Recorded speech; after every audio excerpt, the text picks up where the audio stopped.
자, 오늘은 모세우경의 마지막 신명기를 같이 또 나누도록 하겠습니다. 자, 기도하겠습니다. 사랑의 하나님 감사합니다.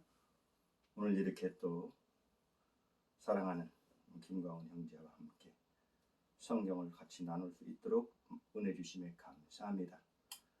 모세우경의 5번째 신명기를 함께 나누고 하나님 은혜 안에 있고자 하오니 연약한 종을 통해서 말씀을 나눌 때에 옥토버에 떨어지는 씨앗처럼 우리 광훈이 형제님의 마음밭에 말씀이 육신이 되어서 그 육신이 되신 그 예수 그리스도의 영이 충만해지도록 은혜를 베풀어 주옵소서. 감사드리며 예수님 이름으로 기도합니다. 아멘.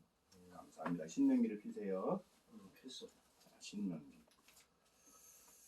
신명기는 모세가 이제 광야에서 40년간 이스라엘 백성을 이렇게 좀 지도해서 이렇게 훈련의 과정을 거치고 가나안 땅에 들어가기 전에 설교를 모아놓은 것입니다. 왜냐하면 이스라엘 백성들이 430년간의 애굽에서의 종살이를 하면서 우상을 섬기고 했던 것들이 또 잃어버리고 하나님을 멀리할 수 있는 그런 상황이 늘 존재하기 때문에 설교를 모아서 이렇게 기록으로 남겨놓는 겁니다. 그러다 보니 신명기는 그동안에 있었던 레위기, 민수기, 출애굽기 이런 것들에 대한 반복되는 것들이 꽤 많이 있습니다. 그렇지만은 중심적인 것은 모세의 설교를 모아놓은 것이다. 그렇게 이해를 하면 되겠습니다. 신명기 1장 1절을 먼저 한번 같이 읽습니다.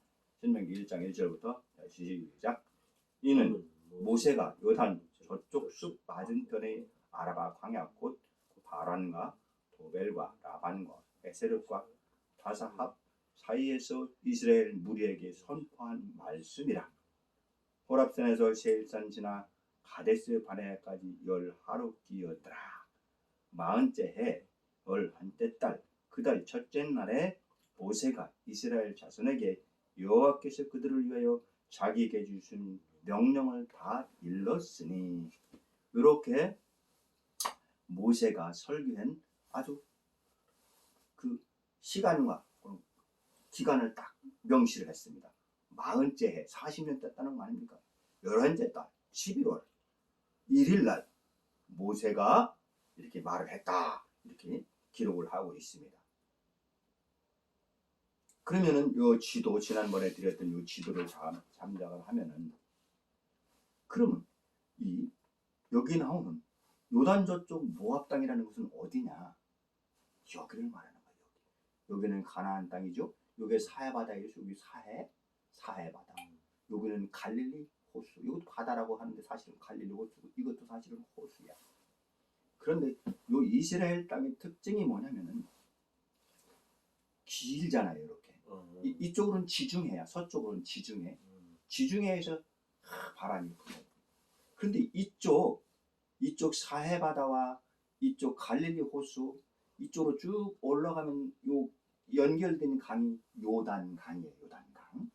요단강인데 요단강은 어디서부터 시작됐느냐? 이 갈릴리 바다라고도 하고 호수라고도 하는 사실은 호수지만은 파도가 치기 때문에 바다라는 말도 해요. 이 갈릴리 호수를 지나 가면 요 위쪽에 헐몬산이라고 하는 아주 높은 산이 있어요. 그래서 거기는 만년설이 있어. 여름에도 눈이 있어요. 그리고 여름에는 당연히 봄, 가을, 여름에는 눈이 녹겠죠? 온도가 올라가니까. 그러니까 여기는 시원한 계곡물이 여기서부터 쫄쫄쫄쫄쫄 내려오는 것이 요단강이야. 그래가지고 갈릴리 호수에 한번 거치고 또 사해 호수에 한번 거치게 되는데 이 지형의 특성이 뭐냐면은 갈릴리 호수는 해저 200. 이게 바닷물 높이라면 이 바닷물보다 200m 더 아래에 있어요. 엄청 계곡이 이상. 응? 여기 사해는 400m가 더 아래에 있어요. 아니 그러니 여기 400m니 다른 물들이 이리 뭐 거꾸로 오게 생겼잖아, 그렇죠? 여기로 사해바다 오면 다 모이게 됐어. 그러면 사해바다는 다 썩을 수밖에 없잖아. 그런데 하나님께서 여기다가 소금을 갖다가 엄청 넣어가지고서 염해라고 그래. 염해. 소금이 얼마나 많은지 사람이 떠. 나도 가봤어요. 진짜 이렇게 누우면 떠요. 소금기가 얼마나 많은지. 그러니 여기는 어류가 살지는 못해. 소금이 너무 많은데 어떻게 살겠어요? 그러나 모든 물체들이 들어오면 여기서 정화가 되는 거예요. 소금은 부패를 방지하잖아요. 이쪽으로 다 모여 왔는데 여기는 소금이 많기 때문에 다 정화가 돼버리는 거예요. 그런데 지금은 그때는 염해라고 죽은 바다라고 했었는데 지금은 여기에 광물성 물질이 엄청나게 고가성, 부가가치가 높은 이걸로 화장품도 만들고 이걸로 무슨 다른 좋은 것도 만들고 해가지고 여기가 완전히 이스라엘 땅에 황금 땅이 돼버렸어요. 여기가. 자, 그러면 이 요단강에 이쪽으로는 지중해를 바라보는 이쪽 예루살렘이 조금 높은데 예루살렘 성 여기가 있어요. 사해바다의 약간 위쪽에 북쪽에서 이쪽 서쪽으로 가면 중앙쯤에 예루살렘이 있는데 예루살렘은 한 890밖에 안 돼요. 높이가. 여기가 다 얕으니까 800이니까 800에서 500, 600, 400을 보면 다 보이겠죠? 예루살렘 성에서 보면 다 보여. 여기가 다 보여. 그런데 이쪽 사해바다, 사해를 건너 이쪽으로는 1500 내지 2000이 되는 완전히 깎아지른 절벽이야, 절벽. 이쪽 모압 땅은. 그러니 계곡이 얼마나 깊겠어요? 해저 200, 해저 400에다가 깎아지른 1500 내지 2000 정도 되는 절벽이니까 계곡이 엄청 깊은 거죠. 그러니 낮에는 뜨거운 해가 있고 밤에는 온도차가 심해가지고 휘몰아치는 거야. 그래서 갈릴리 호수가 밤만 되면 파도가 치는 거예요. 그래서 바다라고요. 이 갈릴리 호수에는 물반 고기반이야. 고기가 얼마나 많은지 몰라. 이런 고기가 지금도 그렇게 많아요. 갈릴리 호수에는. 그러니 그때는 더 많았겠죠? 응? 오염도 하나도 안 됐고. 그래서 이 땅을 가서 이스라엘 백성들고 가서 여기서 정착해서 살으라고 하는 거예요. 정착해서 살으라고. 근데 이 땅을 못 들어가고 40년 동안 여기서 헤매게 되는 거죠. 그런데 그 모압 평지는 어디냐? 사해바다의 동편. 여기. 자, 1500 내지 2000 정도의 고지라고 했는데 그러면 1500 내지 2000까지 올라가면 산으로 계속 연결되는 어떻게 되냐면 이거처럼 1500 내지 2000을 올라왔는데 여기는 또 평지야. 벌판이야. 또 벌판. 그래서 모압 평지라고 하는 거예요. 저쪽 사해바다를 바라보고 요단강을 바라보면 깎아지르는 절벽 1500 내지 2000이 넘는 그런 절벽인데 여기는 완전한 평지다. 이거 평지. 근데 곡식은 잘 되지는 않아요. 너무 높으니까. 그렇죠? 뭐 2000고지인데 곡식이 잘 되겠어요. 높으니까 잘 안 되지. 그러나 유목하는 데는 뭐 큰 지장은 없어. 풀 뜯어먹는 데는. 근데 풀이 그렇게 많지는 않죠. 워낙 높으니까 고산지대니까. 그렇게 지형이 형성되어 있다. 그 모압 평지에서 바라보면서 설교를 하는 거예요. 이스라엘 백성들아, 하나님께서 40년 동안 인도해 내서 이제 가나안 땅으로 곧 들어간다. 그런데 가나안 땅에 들어가서 우상 섬기지 말고 하나님을 잘 섬기고 하나님 말씀에 순종하고 십계명을 잘 지키고 안식일을 지키며 살아야 된다라고 설교를 하는 것이 신명기다.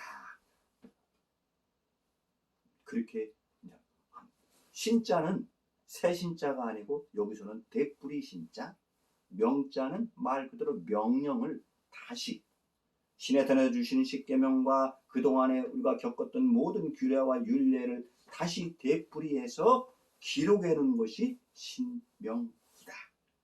되풀이해서 명령을 기록해 놓은 것이다. 그렇게 이해를 하면 되겠습니다. 신명기. 그리고 모세의 설교를 모아놓은 것이 신명기다. 결국엔 이쪽에서 출애굽에서 출애굽기, 레위기, 민수기에서 나왔던 말들을 반복해서 정리를 하는 겁니다. 근데 이쪽 지역이 이렇게 됐다는 것에 대해서 우리가 이제 알고 있으면 너무 좋겠죠? 신명기는 그런 것이다.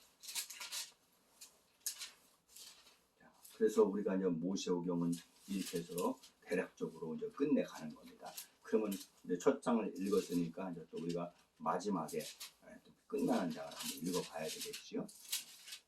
신명기의 마지막 장. 신명기 마지막 장 읽어봅니다. 자, 신명기 34장입니다.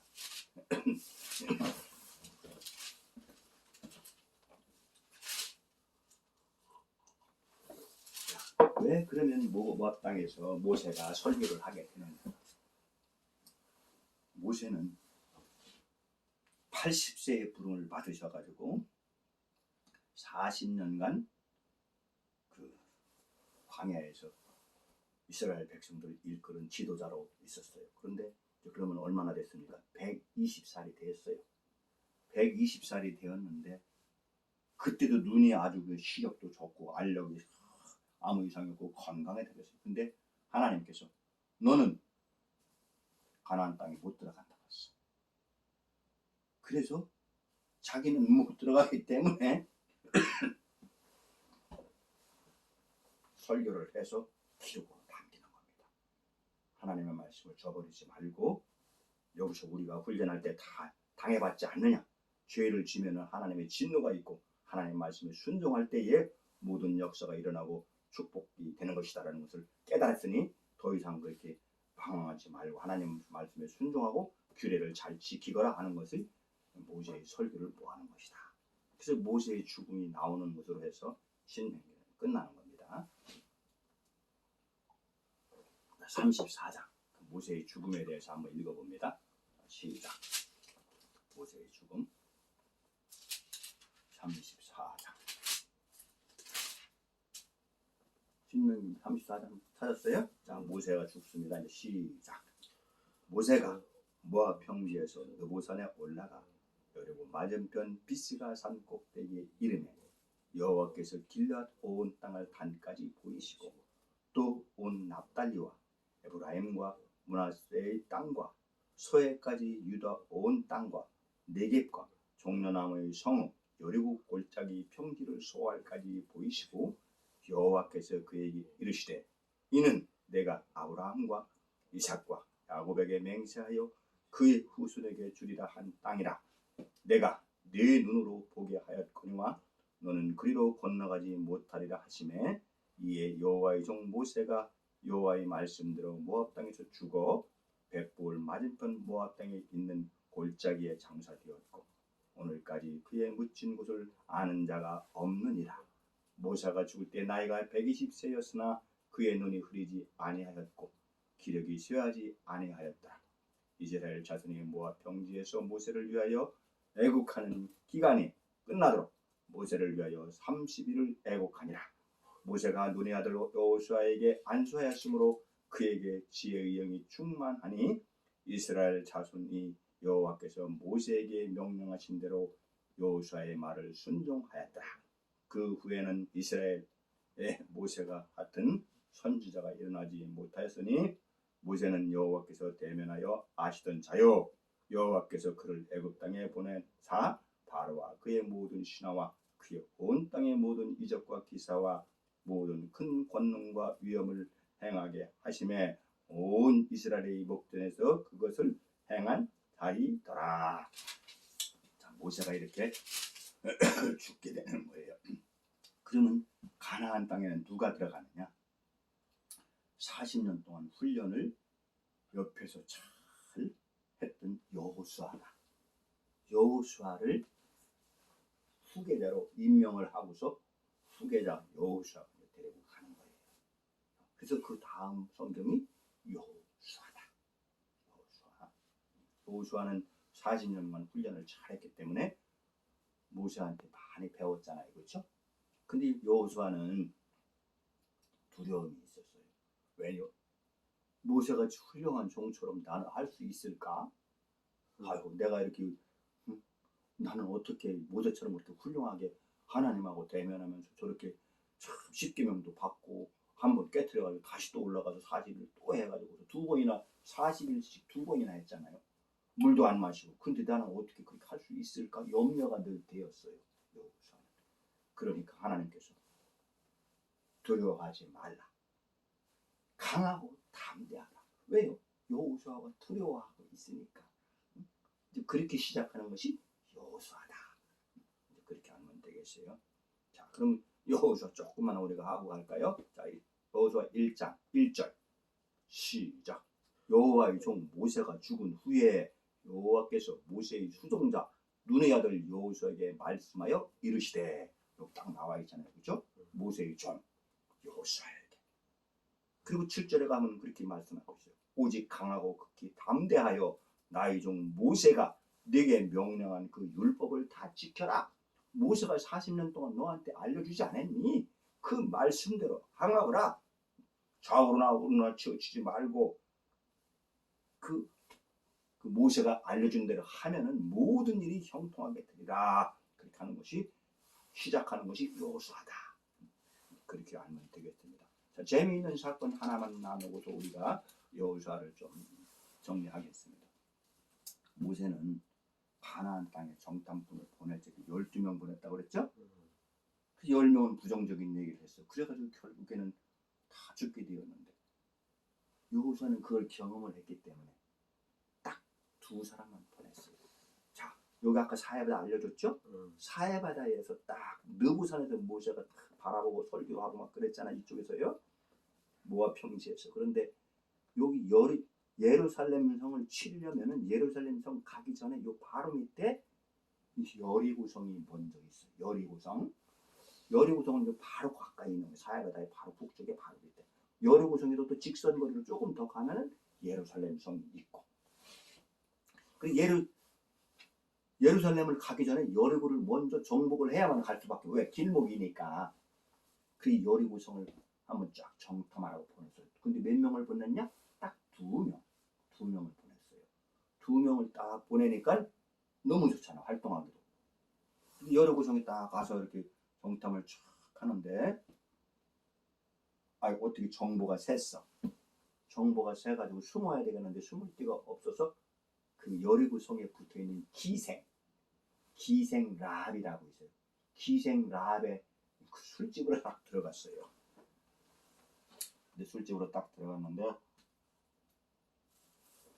술집 마당에 딱 보니까 눈매가 범상치 않고 여리고 사람 같지가 않아요. 여리고 사람들은 그때 보니까 망할 징조가 있어가지고 다 매너도 없고 술 먹으려면 말이야 지저분하게 하고 말이야 변태되고. 그런데 딱 범상치 않은 두 사람이 딱 나타나는 보니까 눈매가 보통이 아니야. 눈치를 딱 채고 저 사람들은 범상치 않구나. 히브리인 같아. 소문을 들었단 말이야. 히브리인들이 홍해바다를 건너고 이쪽에서 다른 민족들과 전쟁도 다 이기고 만나를 먹고 살았고 이런 것들을 다 소문으로 들었잖아요. 그리고 여리고성을 좀 있으면 칠 거다 이런 소문이 들렸잖아. 근데 가만히 보니까 저 사람들한테 잘 보여야지 괜히 여리고는 곧 망하게 생겼어. 그래서 숨겨주는 거야. 숨겨줬어. 곧 저쪽에서 이제는 그 여리고성에 있는 병정들이 수사기로 올 것 같아. 그래서 지붕 위에 이렇게 생겼겠죠. 지붕 위에 뭐 말리고 그러려면 거적 같은 거 우리가 올려놓잖아요. 거기다가 이렇게 위장을 해가지고서 가짜를 이렇게 숨을 수 있게 만들어놓고 문으로 딱 닫으면 몰라. 그걸 만들었나 봐.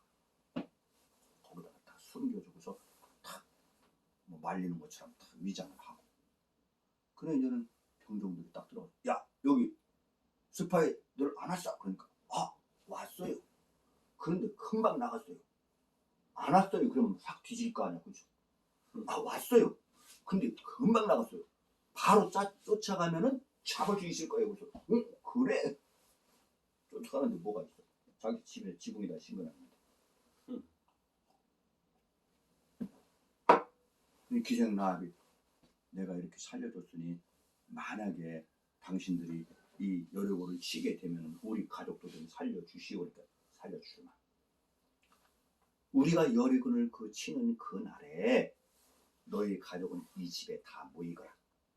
그 대신 오늘 우리가 왜냐면 바로 또 대문으로 그 사람 나가면 들키잖아. 그러니까 지금 바로 나가면 저들이 또 들키니까 여기서 하룻밤을 조용히 새고 저들이 포기하고 들어가면은 그때 야밤에 창문으로 해서 줄을 매달아 드릴 테니 이렇게 이 벌벽 같은 데다가 창문에다가 줄을 매달아 가지고서 살그머니 나가라 이거. 대문으로 나가면 들키니까.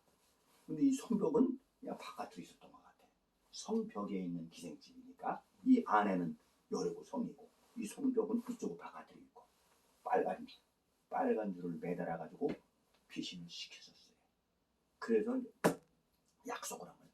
만약에 우리가 여리고 성을 칠 때 이 붉은 줄을 증표로 다시 걸어놓거라. 그러면 이 집에 있는 사람은 다 살려주마. 그 약속을 한 거예요. 네? 그 여리고성을 이제는 가나안 땅에 여호수아 군대가 여호수아 군대는 참 웃기는 군대예요. 여리고성을 뺑 둘러쌌어. 뺑 둘러싸는데 칼 가지고 총 가지고 싸우는 게 아니라 하루에 한 바퀴씩 도는 거야. 나팔을 뽕 부르면 병사들이 탁, 응? 그 뭐야 20세 이상 전쟁에 나갈 만한 사람 60세 이하 탁 장정들이 딱 해가지고 법궤도 딱 메고서 말해 쫙쫙쫙쫙 한 바퀴 쫙 돌았어. 백성들 군중들은 가만히 있고 아무 말도 안 해. 한 바퀴 쫙 돌고 또 와서 쉬고 있는 거야. 여러 구성에도 가만히 보니까 얘들이 무슨 전법을 하나 보더니 뭐 나팔을 불더니 툭툭툭툭툭 여기를 돌더니 가서 쉬는데 도대체가 무슨 전법인지 모르겠잖아요. 그렇죠? 야 모여봐라. 이게 도대체가 무슨 전법이냐. 모르겠습니다. 세상에 듣도 보도 못한 전법이야. 그 다음날 또 나왔습니다. 밤을 또 한 바퀴 툭툭툭툭 도는 거예요. 오늘도 한 바퀴 돌았습니다. 그래? 세 번째, 3일째도 또 한 바퀴 돌았어요. 돌거나 말거나 내비둬 이제. 왜 똑같이 하니까 이제 지겨워. 4일째도 또 한 바퀴 돌았어요. 내비둬 이제. 응? 5째 날도 내비둬. 6일째도 한 바퀴 돌았어요. 그런데 7일째 되는 날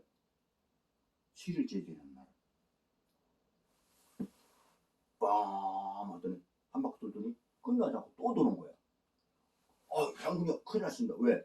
2바퀴째 도니까 뭐야? 왜 2바퀴 도는 거야? 왜 2바퀴 도는 거야? 2바퀴 돌더니 끝나면서 또 3바퀴. 이게 눈이 휘둥그레져가지고 있는데 그 사람들이 일주일째 전법 때문에 이상하다. 얘들이 이상하다. 응? 칼을 가지고서 말이야. 뭐 쳐들어오는 것도 아니고 말이야. 붕 돌고 가서 쉬고 실컷 잠자다가 또 와서 또 붕 돌고 하더니 도대체가 뭐 하는 것들이냐. 7일째 그러니까 지칠 대로 지쳤어. 7바퀴를 탁 돌더니 제자리에 쏙 가섰어. 그리고 소리를 질러라 그랬어. 무슨 소리를 질렀는지 몰라. 왜 성경에 그건 안 나와. 하여간 소리를 질렀대. 함성을 질렀대. 여리고성아 무너져라. 뭐 아니면 야 이것들아 뭐라 했는지 그건 안 나왔어. 소리를 질렀다는 거예요. 나팔도 불고 소리도 치고. 그래서 여리고성이 무너져버렸어요. 그래서 바로 그냥 이기게 되는 거예요. 그런 식으로 해서 많은 성도를 물리치는 것이 가나안 정복 전쟁이다. 여호수아는 가나안 정복 전쟁 많은 성을 무너뜨리고 하는 것들에 대해서 쓰여진 것이다. 그렇게 이해하시면 되겠습니다. 오늘은 여기까지만 하고 마치겠습니다. 사랑의 하나님 감사합니다. 이렇게 또 김강훈 형제님과 마지막 신명기와 또 여호수아서까지 참 시다눴습니다. 하나님 말씀 속에서 늘 하나님 말씀 은혜 받게 하시고 그래서 이제는 예수 믿고 구원받고 행복한 삶을 살아갈 수 있도록 은혜를 더하여 주옵소서. 한국에 가기를 고대하고 있습니다. 속히 갈 수 있도록 주님의 은혜를 베풀어 주시옵시고 무엇보다도 하나님 말씀 안에서 거듭난 삶을 살아갈 수 있는 인생 되게 하여 주옵소서. 감사드리며 예수님 이름으로 기도하옵나이다. 아멘. 감사해요.